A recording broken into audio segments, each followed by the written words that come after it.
Hello students. आज हम लोग एक नया चैप्टर स्टार्ट करेंगे, accounting of non profit organization और एनपीओस। नॉन प्रॉफिटेबल ऑर्गेनाइजेशन छोटा सा चैप्टर है, बहुत इजी और बहुत सिंपल है। एक क्लास इनफ है, दो क्लास में कवर करेंगे। एक क्लास में कॉन्सेप्ट समझेंगे, नेक्स्ट क्लास में कुछ प्रॉब्लम सॉल्व करेंगे। इजी क्वेश्चन है, जस्ट लाइक फाइनल अकाउंट्स है। फाइनल अकाउंट्स को दो पार्ट में अगर हम करते हैं कि final accounts of profitable organization, profit earning organization, and final accounts of not profit organization. So ये not for profit organization is. What is an NPO? NPO are legal entities. Okay, so they are legal entities which operate not with the purpose of making profit, but with the purpose of providing service. Their main objective is to provide service. So किसी भी NPO का जो objective है is service. Unlike a business, किसी भी business organization, they are legal entities. Huh?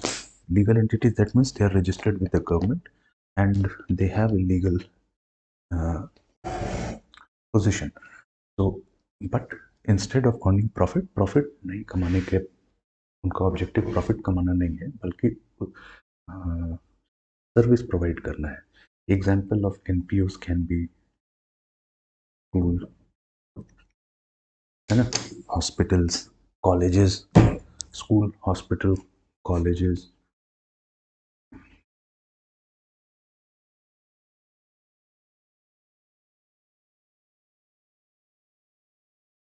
It can be clubs also, है ना. They will do economic activity होगा, बट उसका ऑब्जेक्टिव प्रॉफिट मोटिव नहीं होगा.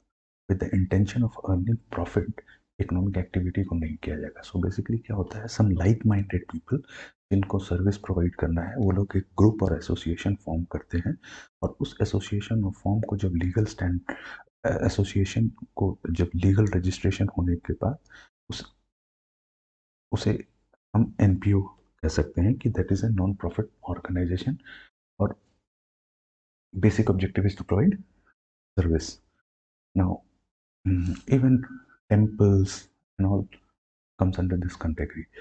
तो फॉर्मेशन कैसे होता है, तो अगर हम लोग देखें कि how it is formed, formation of NPO, non profit and organization. अभी हम लोग शॉर्ट फॉर्म में बोलेंगे एनपीओ.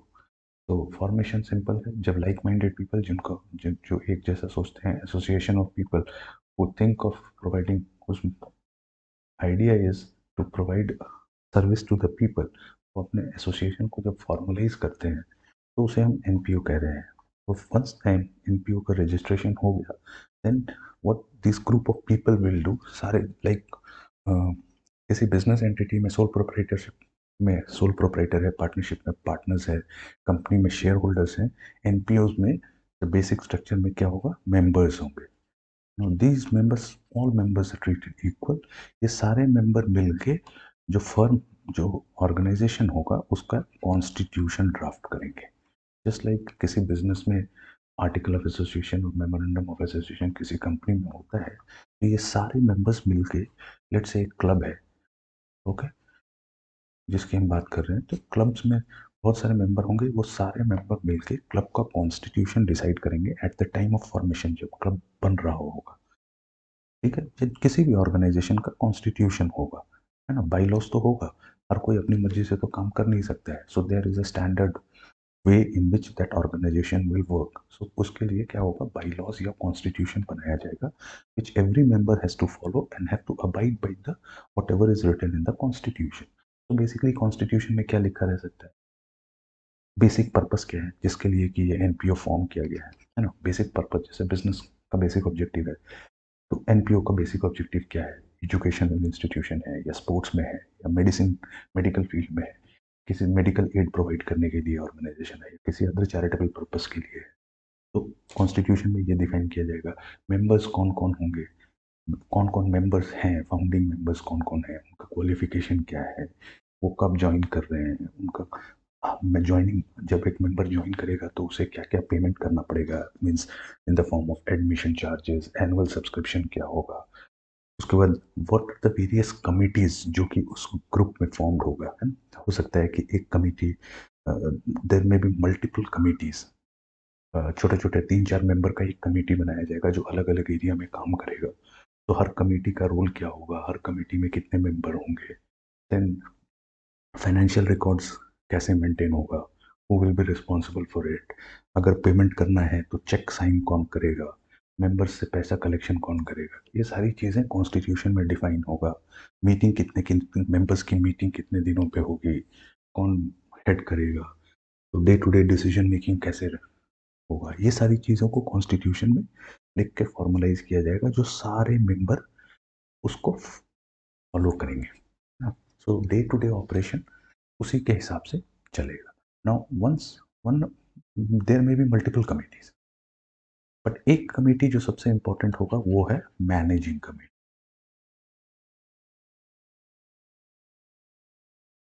ये मैनेजिंग कमेटी क्या है, जैसे कि बिजनेस को ऑपरेट करने के लिए एक मैनेजमेंट टीम होता है ना, CEO, CFO, CTO, CSO, CMO, so बहुत सारे तरह के लोग होते हैं एक कॉर्पोरेट वर्ल्ड में। सिमिलरली जो एनपीओज होंगे उनकी जो मैनेजिंग कमेटी होगी, जो डे टू डे अफेयर्स को कंट्रोल करेंगे, उनमें कौन कौन लोग होंगे, उनमें जनरली एक प्रेसिडेंट होता है। President is just like the CEO of A business entity, जो कि इंटायर ऑपरेशंस को हैंडल करेगा, जिसकी रिस्पॉन्सिबिलिटी है smooth running of the NPO. NPO को सही तरीके से चलाने के लिए जो डे टू डे ऑपरेशंस करना होगा उसके लिए प्रेसिडेंट रिस्पॉन्सिबल होगा। Then there is a general secretary. General secretary general secretary कुछ ऐसा ही होगा जो कि कंपनी में एक कंपनी सेक्रेटरी करता है। So basically all the correspondence with the government, with the members, meetings के डिसीजन सबको डॉक्यूमेंट करना, प्रॉपरली कम्युनिकेट करना among the member that meeting में क्या डिस्कस हो, जो भी मीटिंग होगा फॉर्मल मीटिंग होगा क्लब का या फिर उस एसोसिएशन का, उस मीटिंग का मिनट्स को डॉक्यूमेंट करना कि मीटिंग में क्या क्या डिसीजन लिया गया, सारे मेंबर्स को उसके बारे में इन्फॉर्म करना, सारा कॉरेस्पॉन्डेंस मेंटेन करना, गवर्नमेंट से लाइजनिंग करना, गवर्नमेंट के को वेरियस गवर्नमेंट्स की जो रिक्वायरमेंट्स हैं उनको फुलफिल करना, ये सारा काम जनरल सेक्रेटरी के अंदर आएगा। और he will be like the company secretary जो फंक्शन प्रोवाइड करता है एक कंपनी के अंदर, उसी तरह का कुछ फंक्शन होगा, हालांकि उससे थोड़ा बड़ा होगा। Then there is treasurer. तो treasurer is nothing but the finance guy, पैसे का हिसाब किताब रखना, बुक्स ऑफ अकाउंट्स मेंटेन करना, ऑडिट कराना, गवर्नमेंट को बुक्स ऑफ अकाउंट्स फर्निश कराना, गवर्नमेंट से अगर कोई सपोर्ट चाहिए in terms of monetary support तो उसके लिए लाइजनिंग करना, वो अप्रूव कराना, ये सारा काम ट्रेजरर करेगा। तो जनरली किसी भी एनपीओस में ये मैनेजिंग कमेटी का स्ट्रक्चर है, एक प्रेसिडेंट होगा, एक जनरल सेक्रेटरी होगा और एक ट्रेजरर होगा। अगेन इनके अंदर में कुछ लोग हो सकते हैं इनको डे टू डे असिस्ट करने के लिए, ये डिपेंड करता है कि वो ऑर्गेनाइजेशन कितना बड़ा है। लेट्स से अब हम अगर रेड क्रॉस की बात करें तो Red Cross is international organization. तो वहाँ पे एक जनरल सेक्रेटरी नहीं होगा और एक जनरल सेक्रेटरी के अंदर में मल्टीपल लोग होंगे, ट्रेजरर एक नहीं होगा, ट्रेजरर के अंदर में काफ़ी सारे लोग होंगे। तो depending upon the size of the organization इसमें लोग ऐड और इसका स्ट्रेंथ डिसाइड होगा, बट बेसिक स्ट्रक्चर कुछ ऐसा ही दिखता है जनरली किसी भी एक नॉन प्रॉफिटेबल ऑर्गेनाइजेशन में अगर आप जाएंगे तो। ठीक है ना, ये तो हो गया कि एनपीओस क्या है, कॉन्स्टिट्यूशन क्या है, मैनेजिंग कमेटी क्या है। लेकिन just like any business organization एक एनपीओ को भी बुक्स ऑफ अकाउंट्स मेंटेन करना पड़ता है। अब हम लोग आते हैं अकाउंटिंग एस्पेक्ट ऑफ एनपीओ, जो कि हमें मेन पढ़ना है। Now like any other business, business का ऑब्जेक्टिव प्रॉफिट है, एनपीओस का ऑब्जेक्टिव प्रॉफिट नहीं है, but from accounting point of view से एक एनपीओ को बुक्स ऑफ अकाउंट्स मेंटेन करना है, मे बी उतना detail books of accounts maintain नहीं करना है जो कि एक कंपनी को, जो कि कंपनी एक्ट के अंदर आता है उसे मेंटेन करना है, but books of accounts maintain करना है, ऑडिट कराना है, सारे ट्रांजैक्शंस को रिकॉर्ड करना है, ये सारा चीज़ एक एनपीओ को भी करना है। ऑडिट भी कराना है उन्हें, क्योंकि मे फ्रॉम टाइम टू टाइम एनपीओज जो है वो वेरियस गवर्नमेंट्स, इंटरनेशनल अगर एनपीओ है तो वेरियस गवर्नमेंट से डोनेशन मिलता है उन्हें काम करने के लिए, है ना। तो अगर नेशनल लेवल पे भी है तो आपको वेरियस स्टेट गवर्नमेंट से हो सकता है या वेरियस लोगों से आपको पैसा मिल रहा है to work for the benefit of the society. Now government यहाँ पे इन्वॉल्व होगी कि आप वो पैसे को कैसे इस्तेमाल कर रहे हैं, वो आपको गवर्नमेंट को दिखाना होगा। कहाँ खर्च कर रहे हैं, सही जगह पे खर्च कर रहे हैं या नहीं कर रहे हैं, ये सारी एस्पेक्ट को भी आपको गवर्नमेंट को दिखाना होगा थ्रू बुक्स ऑफ अकाउंट्स। तो आपको ऑडिट कराना होगा, ट्रेजरर का काम होगा ये सारा काम कराना। But like any other business, NPO को भी अपना बुक्स ऑफ अकाउंट्स मेंटेन करना होगा। हाँ, डिटेल नहीं करते हैं नॉर्मली, छोटे एनपीओ जो हैं वो बहुत ज़्यादा कुछ मेंटेन नहीं करते, बट बुक्स ऑफ अकाउंट्स तो बनाना होगा क्योंकि उन्हें ऑडिट कराना है। अब ये हो गया सर्टन रिकॉर्ड्स जो कि एक एनपीओ मेंटेन करेगा। इन जनरल एक छोटा एनपीओ जो होगा वो मेंटेन करेगा सर्टन बुक्स ऑफ अकाउंट्स, लेके कैश बुक मेंटेन करेगा जिसको कि हम लोग रिसीट एंड पेमेंट अकाउंट कहते हैं। आगे हम लोग पढ़ेंगे इसके बारे में। देन परचेज जर्नल मेंटेन करेगा। देन सेल्स जर्नल मेंटेन करेगा।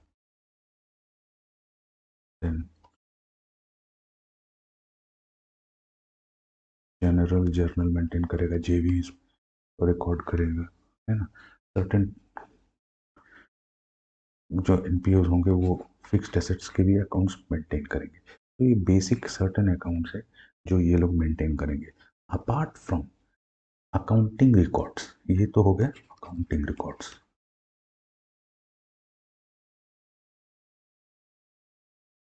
Apart from the accounting reports, there are some non-accounting records also जो कि एक एनपीओ को मेंटेन करना पड़ता है और उसे टाइम टू टाइम में वेरियस जगहों पे फर्निश भी करना पड़ता है। पहला क्या आ गया, रजिस्टर ऑफ मेंबर्स। जो मेंबर्स हैं उनका पूरा डिटेल, कौन, ठीक है, कब ज्वाइन किया, कितने मेंबर हैं, नाम क्या है, एड्रेस क्या है, ऑक्यूपेशन क्या है ना। Then minute book. Minute book nothing but various meetings जो टाइम टू टाइम पे होंगे ऑफिशियल कैपेसिटी में, जब सारे मेंबर्स आएंगे किसी इंपॉर्टेंट पॉइंट पे डिसीजन लेने के लिए। जस्ट लाइक कंपनी का जनरल मीटिंग होता है, डायरेक्ट बोर्ड ऑफ डायरेक्टर्स का जनरल मीटिंग होता है, तो जो भी जनरल मीटिंग का डिसीजन है उसको मिन्यूट डॉक्यूमेंटेड किया जाता है। उस डॉक्यूमेंट प्रोसेस को हम कहते हैं मिन्यूट। तो मिन्यूट, यहाँ पे मिन्यूट बुक मेंटेन होगा। मेंबर्स का जब मीटिंग होगा, जनरल मीटिंग होगा, एनुअल जनरल मीटिंग होगा, उसमें क्या क्या डिसीजन हो रहा है, ये मिन्यूट्स, ये मिनट बुक मेंटेन करना मैंडेटरी है और ये एविडेंस है of various decisions that has been taken by the members. इस ये एक एविडेंस है। देन वेरियस कॉरेस्पॉन्डेंस फाइल, चाहे वो कॉरेस्पॉन्डेंस गवर्नमेंट के साथ हो चाहे वो मेंबर्स के साथ हो, ये कॉरेस्पॉन्डेंस भी मेंटेन करना पड़ता है और टाइम टू टाइम अलग अलग जगह गवर्नमेंट एजेंसीज इसको देख सकती है इन ऑडिट प्रोसेस में। ये सारी चीज़ों को भी देखा जाता है कि मिनट्स बुक में सर्टेन एक्सपेंसेस हैं जिसको अप्रूव किया गया है तो मिन्यूटेड है, सारे मेंबर्स ने ओके कहा था या नहीं कहा था, ये सारी चीज़ों को उसमें रखा जाएगा। नाउ ये तो थेरेटिकल कॉन्सेप्ट हो गया। अब आते हैं हम लोग अकाउंटिंग। अकाउंटिंग में बेसिक्स तो हम लोगों ने देखा कि क्या क्या बुक्स ऑफ अकाउंट्स मेंटेन करेगा। बट फाइनेंशियल स्टेटमेंट बनाने के लिए,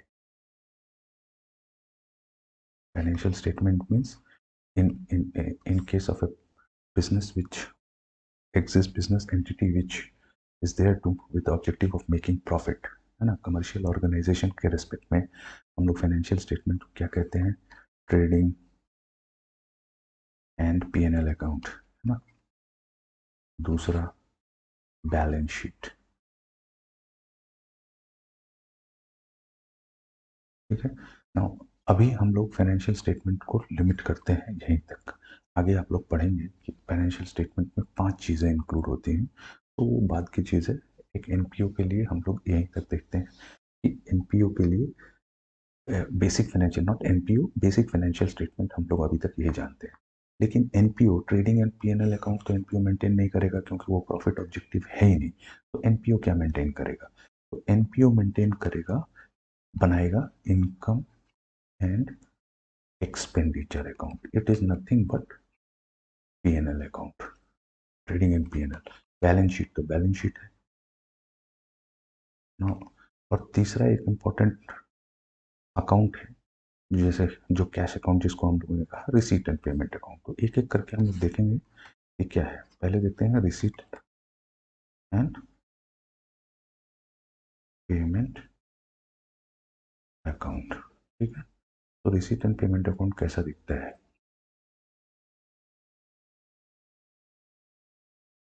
इधर आ जाएगा रिसीट अमाउंट, पेमेंट अमाउंट। ठीक है, नाउ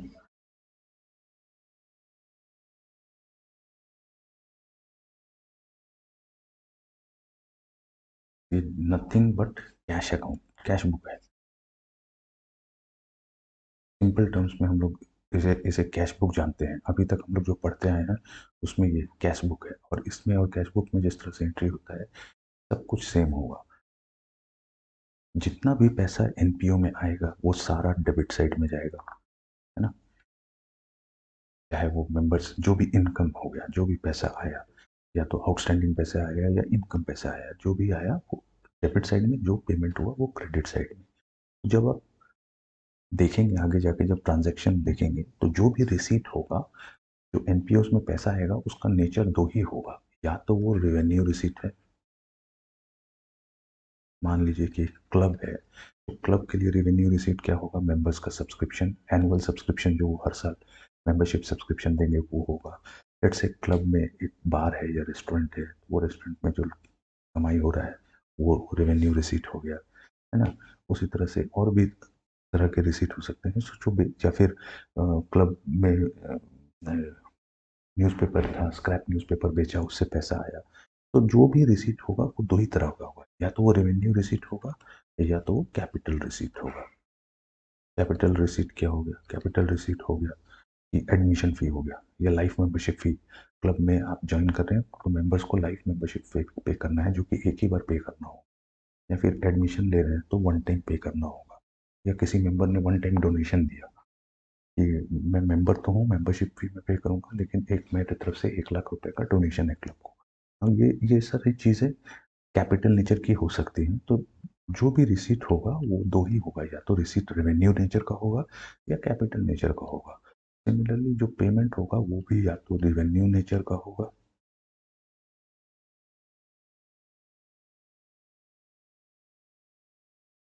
और या फिर कैपिटल पेमेंट होगा। कैपिटल पेमेंट यानी एसेट के लिए पेमेंट कर दिया, है ना। इस तरह का पेमेंट हो गया, वो कैपिटल पेमेंट हो गया। तो यही दो होगा। और क्योंकि ये कैश बुक है तो इसका ओपनिंग बैलेंस होगा और क्लोजिंग बैलेंस होगा। Opening balance plus all receipt minus all payment will give you closing balance ना। तो एक तो ओपनिंग बैलेंस होगा और इधर by closing balance, balancing figure हो सकता है, या फिर क्वेश्चन में बैलेंसिंग फिगर हो सकता है और क्लोजिंग बैलेंस होगा। ये टिपिकल कैश अकाउंट है। तो it is a summary of cash and bank transaction, nothing else.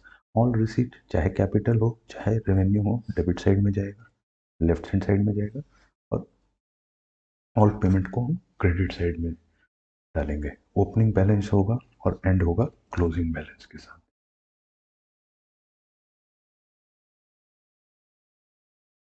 Now जब ये कैश बुक है तो एक चीज हमेशा याद रखना है कि जरूरी नहीं है कि जो रिसीट हो वो सारे करंट ईयर से रिलेटेड हो। पिछले साल का रिसीट इस साल हो सकता है, नेक्स्ट ईयर का रिसीट भी इस साल हो सकता है। सिमिलरली जो पेमेंट है जरूरी नहीं है कि ओनली करंट ईयर का पेमेंट हो। पिछले साल से रिलेटेड पेमेंट आप इस साल कर सकते हैं, मतलब आउटस्टैंडिंग लाइबिलिटी का पेमेंट आपने इस साल किया, या फिर नेक्स्ट ईयर का आपने किसी को एडवांस पे कर दिया नेक्स्ट ईयर के लिए। तो ये सारे चीज़ें यहाँ पे हो सकती हैं। जस्ट बिकॉज रिसीट है, रेवेन्यू रिसीट है, डज नॉट मीन कि रेवेन्यू रिसीट इज इनकम, है ना। सो कैश बेसिस और अक्रूवल बेसिस का डिफरेंस जो है वैसा ही कुछ है यहाँ पे भी। ठीक, तो ये बेसिक हो गया रिसीट एंड पेमेंट अकाउंट। तो रिसीट एंड पेमेंट अकाउंट में क्या होगा? ओपनिंग बैलेंस होगा, देन रेवेन्यू रिसीट होगा। रेवेन्यू रिसीट में क्या हो सकता है? सब्सक्रिप्शन, जो क्लब है तो सब्सक्रिप्शन हो गया या डोनेशन हो गया, या कोई स्क्रैप बेचे, है ना, उससे रिसीट हो गया। या फिर कैपिटल रिसीट क्या हो सकता है, डोनेशन मिल गया, one time life membership fee मिल गया, या कोई एसेट एसेट बेच दिए तो उससे पैसा आया। तो इस तरह के receipt cash receipt, capital receipt हो गए। एंड देन रेवेन्यू पेमेंट भी सेम हो सकता है, जो normal expenses, day to day expenses club का है, इलेक्ट्रिसिटी एक्सपेंसेस, सैलरी हो गया, है ना, रेंट हो गया, इलेक्ट्रिसिटी हो गया, ये सारे एक्सपेंसेस जो डे टू डे एक्सपेंसेस है उसका पेमेंट। जरूरी नहीं है कि पेमेंट अगेन करंट ईयर से रिलेटेड हो, या प्रीवियस ईयर से रिलेटेड हो सकता है, और नेक्स्ट ईयर से भी रिलेटेड हो सकता है। तो डिपेंडिंग अपॉन किस पीरियड से है इनकम एंड एक्सपेंडिचर अकाउंट में, उसकी अकाउंटिंग वैसे करेंगे।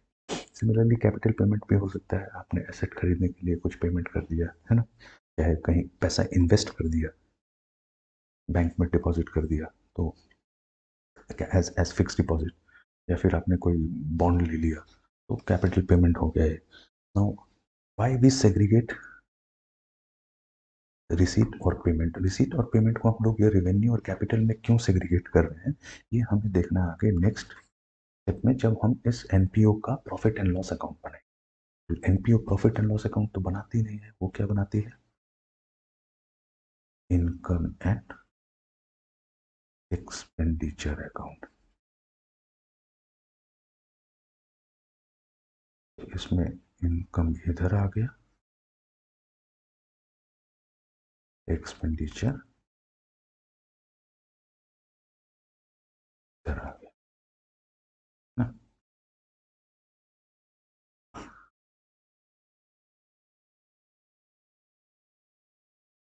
नो, हमने रिसीट एंड पेमेंट अकाउंट यानी कैश अकाउंट को, अब जब इनकम एंड एक्सपेंडिचर अकाउंट बनाना है तो basically income and expenditure account का कैरेक्टरिस्टिक्स क्या होगा, जो कि trading and profit loss account का होता है, यानी मैचिंग कॉन्सेप्ट फॉलो करना है। Revenue for the year to be matched with expenses for the year. Now revenue for the year to be matched with the expenses for the year. तो revenue यानी income, expenses यानी expenditure. Now income, हमें income कैसे मिलेगा information, तो जो receipt and payment account में जो भी रेवेन्यू रिसीट है, इसे हम उठा के यहाँ डाल देंगे, अगर वो करंट ईयर से ही रिलेटेड है तो। अगर नहीं है, मतलब मीन्स जो रेवेन्यू रिसीट हुआ उसमें करंट ईयर का भी एलिमेंट है, प्रीवियस ईयर का भी एलिमेंट है, और नेक्स्ट ईयर का भी एलिमेंट है, तो उस तरह का अकॉर्डिंगली हम लोग एडजस्ट करके ओनली करंट ईयर का पार्ट को यहाँ लेके आएंगे। सिमिलरली रेवेन्यू पेमेंट को यहाँ लेके आएंगे एक्सपेंडिचर साइड में, है ना। कैपिटल रिसीट और कैपिटल पेमेंट को हम लोग यहाँ पे नहीं लेके आएंगे। तो रेवेन्यू रिसीट इनकम में चला जाएगा, रेवेन्यू पेमेंट एक्सपेंडिचर साइड में चला जाएगा। और difference revenue, now then there may be some non cash item जो कि रिसीट एंड पेमेंट अकाउंट में नहीं रिफ्लेक्ट होगा। जैसे कि आपने कैपिटल पेमेंट किया फर्नीचर एक्वायर करने के लिए, आपने कैपिटल पेमेंट किया बिल्डिंग एक्वायर करने के लिए, आपने कैपिटल पेमेंट किया certain machinery like AC AC acquire करने के लिए, लेकिन वो तो कैपिटल पेमेंट है। अब उससे रिलेटेड जो डिप्रिसिएशन है वो अगेन एक्सपेंडिचर साइड में आएगा, है ना। तो फर्स्ट ऑफ ऑल पीएनएल, जो क्योंकि जो आप इनकम एक्सपेंडिचर बना रहे हैं उसमें रिसीट एंड पेमेंट का इंफॉर्मेशन तो फ्लो करेगा ही, revenue part, certain non cash item, non non cash, जिससे कि कैश इम्पैक्ट नहीं होता, कैश फ्लो इम्पैक्ट नहीं होता, वो भी यहाँ पे आएगा ना। रेवेन्यू रिसीट इनकम साइड में जाएगा, cap revenue payment expenditure side में जाएगा, बट उसमें एडजस्टमेंट करना पड़ सकता है, क्योंकि इंफॉर्मेशन क्वेश्चन में इस तरह से दिया जा सकता है कि जो आपका रेवेन्यू रिसीट है उसमें for the year let's say आपने 1 लाख रुपए रिसीव किया एज सब्सक्रिप्शन, तो इसमें 5,000 पिछले साल से रिलेटेड है और 10,000 नेक्स्ट ईयर से रिलेटेड है। तो आपको करंट ईयर का लेके जाना निकालना है, सिर्फ करंट ईयर से रिलेटेड यहाँ आएगा, बाकी जो नेक्स्ट नेक्स्ट ईयर से रिलेटेड है अगेन वो बैलेंस शीट में चला जाएगा। प्रीपेड और आउटस्टैंडिंग का जो कॉन्सेप्ट था हम लोग फाइनल अकाउंट में देखते थे, वो यहाँ पे भी अप्लाई होगा। तो अगर इनकम ज़्यादा है और एक्सपेंडिचर कम है तो सरप्लस, जिसको कि हम लोग प्रॉफिट कहते थे, और अगर एक्सपेंडिचर ज़्यादा है और इनकम कम है तो डेफिसिट, जिसे हम लॉस कहते थे, ठीक है। And then third is balance sheet है जैसे हम लोग पहले बनाते थे वैसे ही बनाएंगे। सिर्फ डिफरेंस ये होगा कि यहाँ पे कैपिटल की जगह शेयर कैपिटल या कैपिटल की जगह कैपिटल फंड यूज करेंगे वर्ड हम लोग ना, बस। बाकी बैलेंस शीट जैसे बनता है बैलेंस शीट वैसे ही बनाएंगे ना। किसी भी एनपीओ का नॉर्मली जो एनपीओ है ना उनका मेजर सोर्स ऑफ इनकम जो है वो क्या है। तो हम लोगों ने कहा कि इनकम एंड एक्सपेंडिचर अकाउंट बनाना है। तो इनकम जो है वो मेजर सोर्स ऑफ इनकम क्या है, कहाँ से इनकम कमाएंगे, फंड कैसे आएगा। मेजर सोर्स ऑफ इनकम किसी भी एनपीओ का मेजर सोर्स ऑफ इनकम क्या हो सकता है। Subscription from members. दूसरा क्या हो सकता है, डोनेशन। मेंबर से भी हो सकता है, नॉन मेंबर्स भी डोनेट कर सकते हैं। लाइफ मेंबरशिप फी, मेंबर्स को आपने कहा कि आपको life in addition to subscription आपको one time life membership fee भी देना पड़ेगा। प्रॉफिट फ्रॉम बार ऑपरेशन और रेस्टोरेंट ऑपरेशन, है ना। क्लब है, बार है या रेस्टोरेंट है, वहां से हो सकता है। या फिर रेंटिंग ऑफ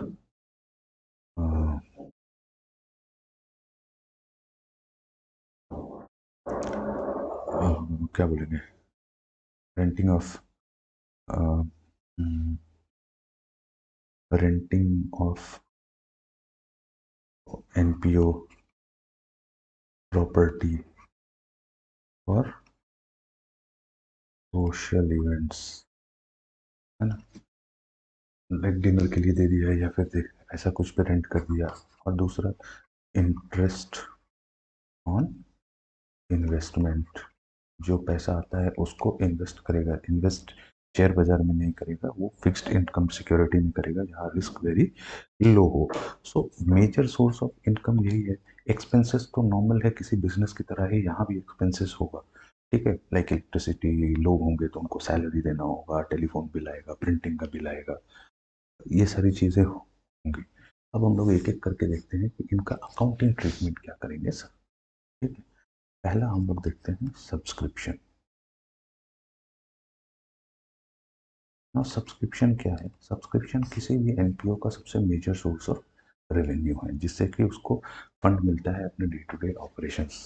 तो सब्सक्रिप्शन क्या है, एवरी लेट से एक क्लब है जो कहता है कि उसको एवरी मेंबर को साल में 10,000 रुपये एज सब्सक्रिप्शन देना होगा फॉर एनुअल मेंबरशिप फी, है ना। अगर आपको हमारा मेंबर बने रहना है तो हर साल आपको 10,000 रुपये देना होगा, ठीक है।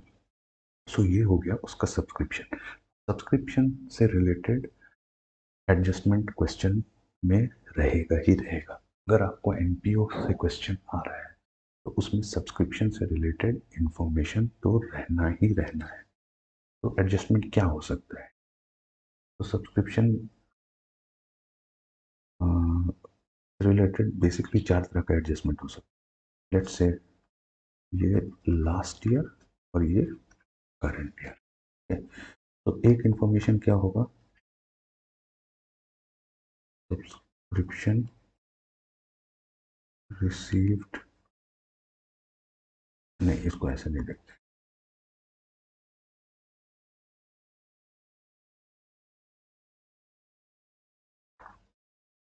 In advance. तो यहाँ पे हम लोग इसको बोलेंगे ओपनिंग और यहाँ बोलेंगे क्लोजिंग,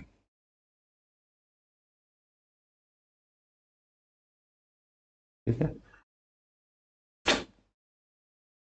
दूसरा हो सकता है सब्सक्रिप्शन आउटस्टैंडिंग, अगेन इसका ओपनिंग और क्लोजिंग रिसीव हो सकता है।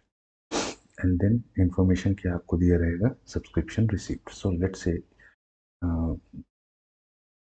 सब्सक्रिप्शन रिसीव्ड इन एडवांस, हम लोग बात कर रहे हैं अकाउंटिंग ईयर 2021 टू 22 का, ठीक है, यानी ये हो गया 1421 और ये हो गया 31,322। तो subscription received in advance means 21-22 का सब्सक्रिप्शन 2020, तो इन एडवांस मीन्स 31 मार्च 21 को सब्सक्रिप्शन मिल गया एडवांस में नेक्स्ट ईयर के लिए। तो आपने क्या एंट्री किया होगा, जो एनपीओ का अकाउंटेंट ने क्या किया होगा, बैंक या cash account debit to subscription in advance, है ना, ठीक है। और ये बैलेंस शीट में आपने अपने क्लोजिंग बैलेंस शीट में आप जब इस डेट को बैलेंस शीट बना रहे होंगे तो आपने लाइबिलिटी दिखाया होगा, इनकम रिसीव्ड इन एडवांस हो गया। अब तो लेट्स से यहाँ पे ये 10,000 और सब्सक्रिप्शन रिसीव्ड इन एडवांस का क्लोजिंग बैलेंस है, दैट मीन्स 2022-23 के लिए किसी ने 5,000 रुपया आपको इस साल में ही दे दिया। देन सब्सक्रिप्शन आउटस्टैंडिंग मीन्स आपके पास 100 मेंबर है, 98 मेंबर ने पैसा दे दिया, 2 मेंबर ने पैसा नहीं दिया था, तो अगेन ये आपके लिए एसेट है, ये बैलेंस शीट में लाइबिलिटी साइड में जाएगा और ये बैलेंस शीट में एसेट साइड में जाएगा। हम लोग देखेंगे पहले इनकम एंड एक्सपेंडिचर अकाउंट में क्या ट्रीटमेंट होगा एंड देन बैलेंस शीट। तो लेट्स से यहाँ पे भी आउटस्टैंडिंग सब्सक्रिप्शन का ओपनिंग बैलेंस था 5,000 और क्लोजिंग बैलेंस है 10,000 और रिसीट एंड पेमेंट अकाउंट में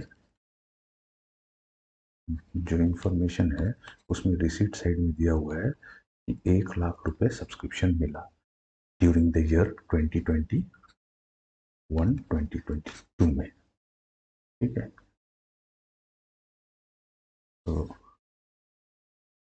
इसको रिसीट एंड पेमेंट नहीं लिख करके हम लोग लिखते हैं सब्सक्रिप्शन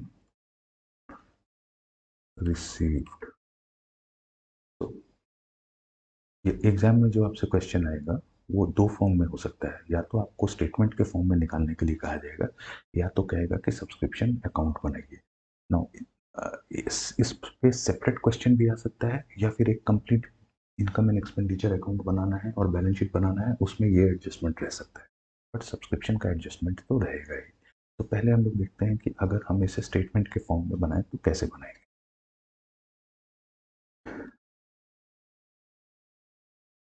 सब्सक्रिप्शन रिसीव्ड ड्यूरिंग 2021-22 1,00,000 रुपए, ठीक है। पहले आउटस्टैंडिंग करते हैं,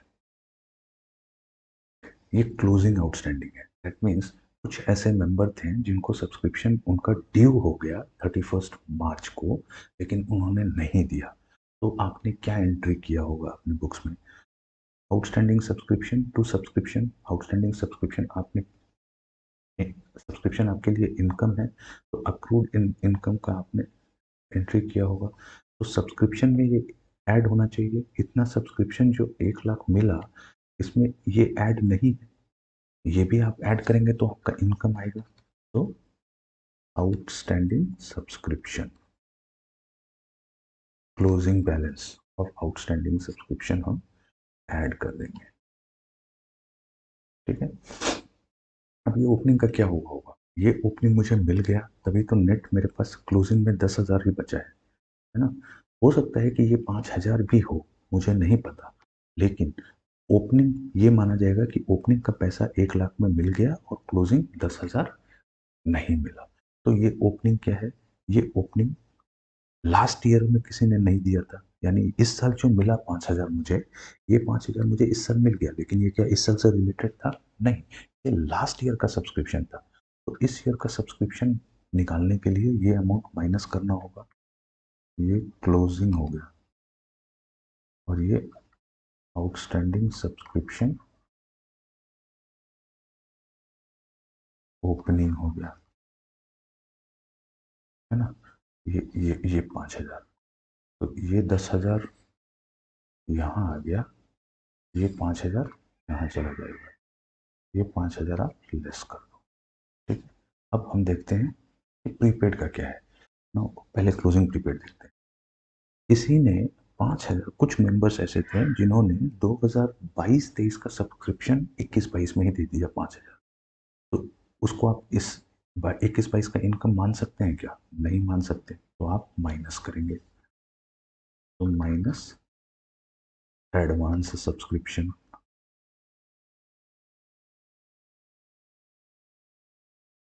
ये क्लोजिंग हो गया कितना? 5,000।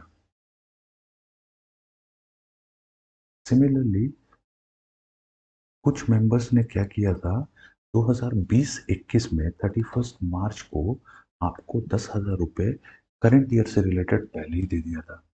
ठीक है, तो इसे आप करंट ईयर का इनकम आपको ट्रीट करना होगा, है ना। ये लास्ट ईयर आपने लेस किया होगा, लेकिन ये इस ईयर का इनकम है, तो इसे आप ऐड कर दो। तो टोटल सब्सक्रिप्शन कितना हो गया? 1,10,000, 1,20,000, उसमें से 10,000 निकाल दिए, तो 1,10,000। ये 1,10,000 इनकम एंड एक्सपेंडिचर अकाउंट में रहेगा एज इनकम।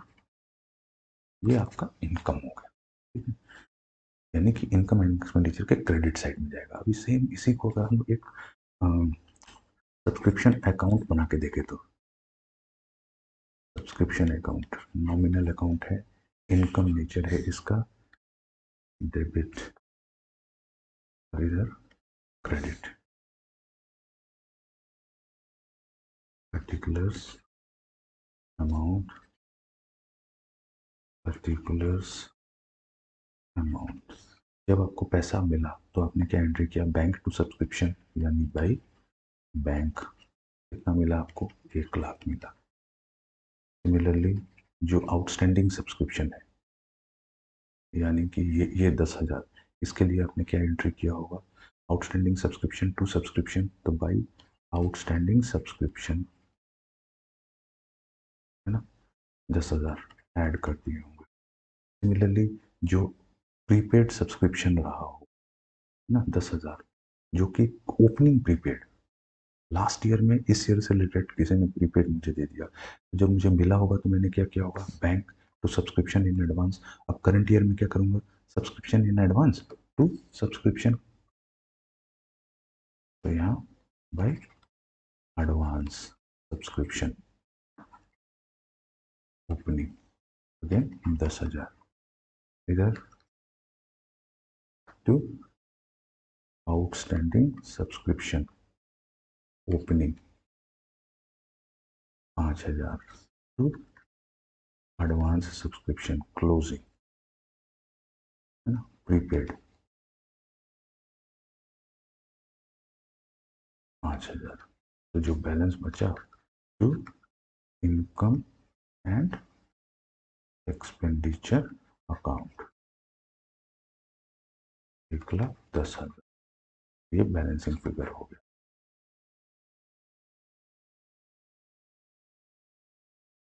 ठीक है, ये सबसे टिपिकल एडजस्टमेंट है, सब्सक्रिप्शन का एडजस्टमेंट। ठीक है, इनकम से रिलेटेड एडजस्टमेंट, किसी भी इनकम से रिलेटेड से एडजस्टमेंट से इससे ज़्यादा एडजस्टमेंट कुछ नहीं आ सकता है। तो subscription is revenue in nature, income and expenditure account में जाना है, और उससे रिलेटेड ये इतने सारे एडजस्टमेंट हो सकते हैं, इससे ज़्यादा और कुछ हो नहीं सकता। Donation, no donation can be revenue also, can be capital also. अगर क्वेश्चन कहता है कि रेवेन्यू है तो पूरा रेवेन्यू में ले जाए, क्वेश्चन में ये भी कह सकता है कि 60% रेवेन्यू है, 40% कैपिटल है, तो जितना रेवेन्यू है उतना रेवेन्यू में ले जाएंगे, जितना कैपिटल है उतना बैलेंस शीट में लेके जाएंगे। सो डोनेशन पर डिपेंड करता है कि डोनेशन कैपिटल है या रेवेन्यू है। डोनेशन अगर कैपिटल है तो उसे हम बैलेंस शीट में ले जाएंगे, डोनेशन अगर रेवेन्यू है तो उसे हम इनकम एंड एक्सपेंडिचर अकाउंट में इनकम साइड में लेके जाएंगे। ठीक है, कभी कभी क्या होगा कि डोनेशन एक सेपरेट स्पेसिफिक डायरेक्शंस के साथ आएगा कि इसको सिर्फ एक ही पर्पस के लिए यूज करना है ना। डोनेशन आया कि किसी अ, बच्चे को स्कॉलरशिप देने के लिए यूज करना है, तो देन वो डोनेशन कैपिटल ही है, लाइबिलिटी साइड में दिखेगा कैपिटल फंड ही रहेगा, लेकिन उस स्पेसिफिक पर्पस से रिलेटेड जो भी एक्सपेंसेस होगा वो इस डोनेशन में डेबिट किया जाएगा। और लेट से डोनेशन का पैसा अगर कहीं इन्वेस्ट कर देती है क्लब फिक्स डिपॉजिट में, क्योंकि पैसा है फिक्स डिपॉजिट में कर देते हैं और उससे जो इंटरेस्ट आ रहा है तो वो इस डोनेशन में ऐड होता जाएगा। जो भी इनकम आएगा वो ऐड होता जाएगा अगर स्पेसिफिक डायरेक्शंस के साथ डोनेशन आ रहा है तो। ठीक है, जनरली डोनेशन कैपिटल होता है, बट अगर इंस्ट्रक्शन के साथ आता है तो उसका स्पेसिफिक ट्रीटमेंट किया जाएगा। कभी कभी डोनेशन एसेट के फॉर्म में भी आ सकता है। स्मॉल डोनेशन है रेवेन्यू में ट्रीट करें, बड़ा डोनेशन है डिपेंड करता है क्या इंफॉर्मेशन अवेलेबल है आपके पास। Then life membership fee, it is capital in nature. ठीक है, सिंपल है, ये कैपिटल इन नेचर है। इसको कैपिटल बैलेंस शीट में लाइबिलिटी फंड में ही लाइबिलिटी साइड में लेके जाने का है। एंट्रेंस कभी और एक सोर्स हो सकता है एंट्रेंस फी, है ना, एंट्रेंस फी और admission fee. Again normally entrance fee या admission fee one time payment होता है। ठीक है, तो अगर ये वन टाइम पेमेंट वाला केस है देन इसे कैपिटल ट्रीट करना है, लेकिन अगर क्वेश्चन में कह देता है कि रेवेन्यू ट्रीट करना है तो इनकम एंड एक्सपेंडिचर में लेके जाएंगे। तो डिपेंड करता है कि नेचर क्या है। अगर रेवेन्यू नेचर का है तो इनकम एक्सपेंडिचर, कैपिटल नेचर का है तो बैलेंस शीट में profit from bar operation, bar operate कर रहे हैं। ठीक है, तो जब अगर ऐसा सिचुएशन आएगा कि बार और रेस्टोरेंट आप ऑपरेट कर रहे हैं तो आपको बार और रेस्टोरेंट का पीएनएल भी बनाना पड़ सकता है सेपरेटली, यानी कि और वहां से प्रॉफिट निकालना पड़ेगा। उस प्रॉफिट को आप इनकम एंड एक्सपेंडिचर में लेके जाइए। नो, टिपिकली एक रेस्टोरेंट अगर ऑपरेट करेगा तो उसके पास सर्टेन स्टॉक्स होगा, या बार होगा तो उसके पास सर्टेन स्टॉक्स होगा। तो वो क्या करेगा, बार में वो अल्कोहलिक बेवरेजेस सर्व करेगा। तो जो अल्कोहलिक बेवरेजेस उसके पास होगा या फिर जो भी ड्रिंक्स होगा उसका स्टॉक मेंटेन करेगा। तो उसका ओपनिंग स्टॉक होगा, जैसे हम लोग ट्रेडिंग बनाते थे उसमें परचेजेस ऐड करेंगे, देन उसमें क्लोजिंग स्टॉक लेस करेंगे, जो आएगा वो उसका कंजम्पशन हो गया, है ना। तो इन केस ऑफ अगर क्लब है वो बार या रेस्टोरेंट ऑपरेट कर रहा है तो आपको बार और रेस्टोरेंट का सेपरेट एक ट्रेडिंग पीएनएल अकाउंट बनाना होगा, और उस ट्रेडिंग पीएनएल अकाउंट का जो प्रॉफिट होगा उसको आप सब सीधा इनकम एंड एक्सपेंडिचर अकाउंट में क्रेडिट कर देंगे। सिमिलरली अगर कोई इंटरेस्ट से इनकम आ रहा है तो उसे भी आप इनकम एंड एक्सपेंडिचर अकाउंट में ले जाएंगे, क्योंकि वो रेवेन्यू नेचर का है। अगर कोई स्पेसिफिक इन्वेस्टमेंट से इंटरेस्ट आ रहा है, स्पेशल पर्पस के लिए है, तो फिर उस इन्वेस्टमेंट में वो ऐड भी। तो ये बेसिक एडजस्टमेंट्स हैं और वेरियस टर्म्स हैं जो कि रिसीट एंड पेमेंट अकाउंट बना इनकम एंड एक्सपेंडिचर अकाउंट में यूज होगा और एक एनपीओ के लिए यूज होगा। नाउ अब एग्जाम में आपसे कैसा क्वेश्चन पूछ सकता है, एक आपको ट्रायल बैलेंस दे देगा और बोलेगा इनकम एंड एक्सपेंडिचर अकाउंट बनाइए। एक, और दूसरा बैलेंस शीट बनाइए। ये कुछ वैसा ही है जो हम लोग फाइनल अकाउंट बनाते थे विदाउट एडजस्टमेंट। ट्रायल बैलेंस है और कोई एडिशनल इंफॉर्मेशन नहीं है और आप ये बनाइए। देन हो सकता है आपको trial balance they with adjustment और ये बनाने पूछे। ठीक है, देन हो सकता है कि आपको ट्रायल बैलेंस ना दे, आपको रिसीट एंड पेमेंट अकाउंट दे। ठीक है, रिसीट एंड पेमेंट अकाउंट दे और कुछ एडजस्टमेंट का इंफॉर्मेशन दे दे, जैसे सब्सक्रिप्शन का हम लोगों ने देखा, ये दे दे, ये दो चीज दे, और इससे आपको इनकम एंड एक्सपेंडिचर अकाउंट बनाना होगा और बैलेंस शीट बनाना होगा। ठीक है, तो ये सारा सिनेरियो हम लोग कल नेक्स्ट क्लास में जब प्रॉब्लम सॉल्व करेंगे तो देखेंगे। बट ये बेसिक एडजस्टमेंट है जो कि इस चैप्टर में है। इससे ज़्यादा इस चैप्टर में और कुछ है नहीं, बहुत सिंपल सा है। दो तीन क्वेश्चन सॉल्व करेंगे उसके बाद इस चैप्टर में करने के लिए और कुछ बचता नहीं है। तो थियोरेटिकल पॉइंट ऑफ व्यू से ये चैप्टर खत्म हो गया। अच्छा, थर्ड सिनेरियो क्या हो सकता है कि आपको इनकम एंड एक्सपेंडिचर अकाउंट दे दे और बोले रिसीट एंड पेमेंट अकाउंट बनाओ। तो इनकम एंड एक्सपेंडिचर दे दे और एडजस्टमेंट इन्फॉर्मेशन दे दे और आपको कह सकता है कि रिसीट एंड पेमेंट बनाओ। सो एक इन्फॉर्मेशन से दूसरा जस्ट फ्रंट और बैक, यही दो तरीका है। और इससे ज़्यादा इस चैप्टर में कुछ है नहीं, ठीक है। तो सबसे इम्पोर्टेंट है जो सब्सक्रिप्शन का एडजस्टमेंट है, अगर वो क्लियर है तो वो कॉन्सेप्ट लगा के आप आराम से रिसीट एंड पेमेंट से इनकम एंड एक्सपेंडिचर बना सकते हैं, और अगर इनकम एंड एक्सपेंडिचर से रिसीट एंड पेमेंट में आना है तो वो भी कर सकते हैं। नेक्स्ट क्लास में हम लोग कुछ प्रॉब्लम सॉल्व करेंगे, देन जो भी कंफ्यूजन या डाउट होगा वो और भी आसानी से क्लियर हो जाएगा। Okay, then see you in the next class. Thank you.